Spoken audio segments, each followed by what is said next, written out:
Everybody, we are going to go ahead and get started. This is Brenna Smith. I am here in Kalamazoo with our troop 80262, which is a lovely group of ambassador Girl Scouts from Marshall. So they are going to tell us today about their Silver Award project, which was called the Positivity Project. So it really was all about them going into every school in the Marshall Public School system and working with the fifth grade girls on transitioning into middle school and what that looked like. So without any further ado, I will hand it over to my friends, Troop 80262. Hi, so like she said, we are Troop 80262 from Marshall, and a few years ago we pioneered a project. We went to all the elementary schools in the Marshall school system to talk to the fifth grade girls about transitioning into middle school into sixth grade, because we know it can be a tough time, and we just felt that there were things they should know that would make it easier for them, and we just wanted to comfort them and let them know like things that we've experienced and gone through. And so this is what we said and what we learned from it, and we're just going to go through like all our points. So we did a short presentation which had a lot of points, including kindness, bullying, social media, and then we followed it by a question session. So we're just going to go through each of those points and then tell you what worked and what didn't work. So I'm Emily. I'm Ellie. I'm Alexis. I'm Ella. So our first point was kindness, and we talked about stopping the cycle of negativity. So, you know, there's this kind of stereotype about how there's mean girls and stuff like that, and how we go around and putting each other down and stuff like that. I said that already. But we wanted to inform the girls that they themselves can stop it.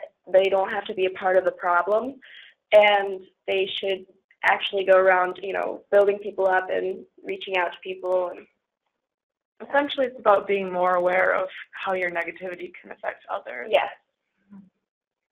We also talked about celebrating differences, which is really important, because since we are all different, and if we like discriminate against people based on stupid things like differences, and then it really just brings us apart, and girls need to stick together, because you know there's bigger problems in the world. We also talked about reaching out to people. You know, you can always see when someone's not feeling too good or something's happening and affecting them in their lives. And, you know, sometimes it's good to say something. Just, you know, maybe a simple hello, how are you doing kind of thing. Even if you've never talked to them before, you know, encourage the girls to reach out to each other. Yeah. And even if it's like sitting by the girl at lunch that doesn't have anyone to sit by, or like smiling at someone in the hall, or just simply like waving at someone, just letting them know that like you're there for them, and like they don't have to be alone, or like it's just like really nice. Just be kind to everyone. Yeah. So our next point was self-confidence and bullying, which is kind of everybody's going through something at this point, or phases, like whether it's a social phase or since our bodies are changing at that age, it's really weird for us, especially interacting with other people. So I suggested, with a personal story of me getting involved in theater and how I gained friends through that, you know, going and getting involved in your community with sports, theater, dance classes, anything that can help you interact and gain friends. Also tell the girls it's okay to laugh at themselves, because we all make mistakes, especially since we're going through those phases. We are really awkward phases. I was really weird in middle school, so, you know, I look back at it and laugh at myself, and it's good. It's actually like therapeutic, if you ask me. Not taking yourself too seriously. Right, yeah. Also, don't let others, you know, tell you what to do to bring you down, stuff like that. You're not responsible for what other people say and do. You know, don't let them peer pressure you, kind of thing. Typical stuff. And like I said, personal stories are kind of huge. Yeah. So our next point was social media. And social media can be a great thing, but can also be something that can be used in the negative way. And so basically we just said, like, if you wouldn't send it to your grandpa or your dad, you shouldn't be sending it. Or if, like, your friend or boyfriend's mom had their phone and, like, you sent them something, would you want their mom seeing it? So just kind of, like, those rules to look by. And also, like, just be careful with what you're sending and saying. Like, don't say something over media that you wouldn't want to say to their face. And remember that whatever you post on the web, like, stays there forever, and your future employers and colleges will look at your media. And as, like, middle schoolers, like, it's hard to, like, think about that and think about the future, but it's very true, and, like, that stuff, like, stays with you. And so you just don't want, like, you know, that to affect your future. And also just, like, not letting others define who you are, and, like, just being yourself without, like, doesn't matter what other people think, and not being pressured into doing things you're not comfortable with, and also not being pressured into posting things or, like, messaging things that you're not comfortable with or that you know isn't right. And just, like, not cyberbullying, like, because you never know how your words or messages will affect someone else, and just, like, telling them to think about what they post, to think about what they say, because, like, what do they want, like, them to be known for? Like, you don't want to be known for the person who said mean things about people all over media, or just, like, in general. So, like, you're smart enough to be responsible on social media, and just be good and smart, and just don't be dumb. Pretty much what it comes down to. So that's the end of the presentation aspect of our presentation, I suppose. After this, we did a Q&A portion. Basically, with the presentation, we mainly wanted to convey the point of positivity and lifting others up.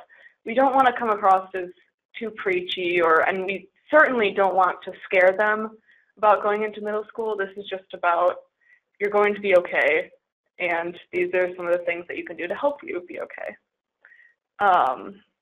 With the question and answer, you should prepare for quiet or loud groups. Every school is different, and you should be prepared to be flexible for what their group needs to be helped, whether that's talking one-on-one with the girls or asking the entire group questions or proposing scenarios where you give them something that, not give them something, you basically just give them a scenario that they could be facing and then ask all the girls how they might respond to that.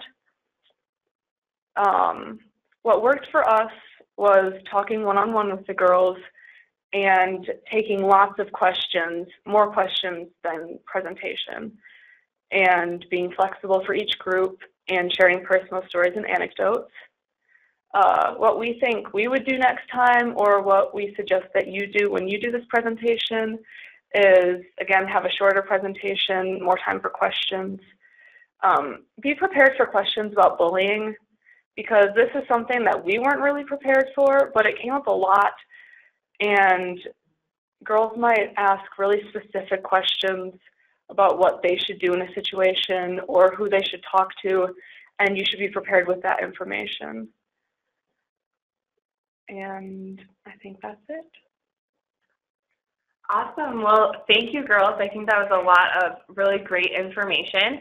I think you explained your project well and how you worked to really make an impact on all of the girls in Marshall. So thank you for all that hard work that you did. As you can all see on your screen, I do have Jodie's contact information, who's the leader for this troop, in case you do have any follow-up questions, later on, or if you think about facilitating this project. But right now, while the girls are on the line, we did just want to see if you all have any questions for them. If you do, you can put it in the chat log or the question box. So we do have a question. What was the most common question that you got about bullying? About bullying, probably, like, girls would ask about, like, a specific situation that they had been in or, like, are currently in, and would ask how to deal with it. And we were kind of just like, we didn't exactly always know the right words to say or, like, exactly what to say. So a lot of times we'd just be like, go to trusted adult or try to do this, and just, like, trying to comfort them because we didn't want to like say the wrong thing. Yeah. I think that was like the main one, or like how to deal with like a certain situation that they would like literally say like obviously that they have been going through. Girls asked about girls in person saying mean things to them, excluding them. I don't remember if we got a lot of questions about cyberbullying. I don't think so. Like, basically, the questions were about what is happening to them now and how they should handle it, which I feel like they felt more comfortable asking us since we were closer to their age and we've been through it. And so, you know, like a personal story they had and, like, how am I supposed to handle this? They're being mean to me kind of thing, you know. So just be prepared for, you know, actual personal stories and of accounts of bullying.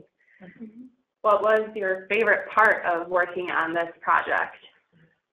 Getting to interact with the girls, definitely. Oh my God. Questions and talking with them. Like, yeah, like they got so excited to ask us questions, and like being able to go to each different school and like seeing different like just how each group is different. Yeah, like getting to interact with different groups of girls, and like, you know, I think we all had like elementary school that we really connected with the girls, and it was just fun talking to them and like asking questions. And at the end of one of the presentations, one of the girls ran up to me and was like, "Can I have a hug?" And that was really sweet. Yeah. So it was just so fun getting to talk to them. I remember like at one of them, one of the girls was like, "You guys are all so pretty," and I was like, "Oh, like it's so sweet." They were so nice. So sweet. One of my favorite schools was like the rowdiest, and we really had to split up. We stopped the presentation and split up and talked to them individually, and that was actually a lot of fun. Actually talking in groups, since there wasn't actually a lot of us there. We had a couple girls at a table. They were usually in their friend groups and stuff like that, and we would sit at different tables and talk to them, and they'd have questions, and we would just have fun and make them feel okay. And then there was like one school that was really quiet, and so we ended up like splitting up and trying to like get them to talk, and it was kind of fun because like we would just like go with like one or two girls, ask them like what they're excited about coming to school, and just like that. They probably saw you guys as being the super cool older girls who, you know, had it all going on, right? That's awesome.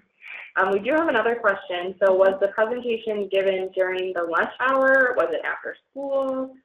We did it the last hour of school before they got out. We talked with the principals beforehand to get permission to take the girls out of class, and we met with them in like a cafeteria or a classroom that wasn't being used and talked to them during the last hour of school, so we weren't taking them out of lunch or after school activities. Yeah, so like how it works at our school is like the high school and middle schoolers get out at 2:30 and the elementary students get out at 3:40, so we did it so that we didn't have to get out of school.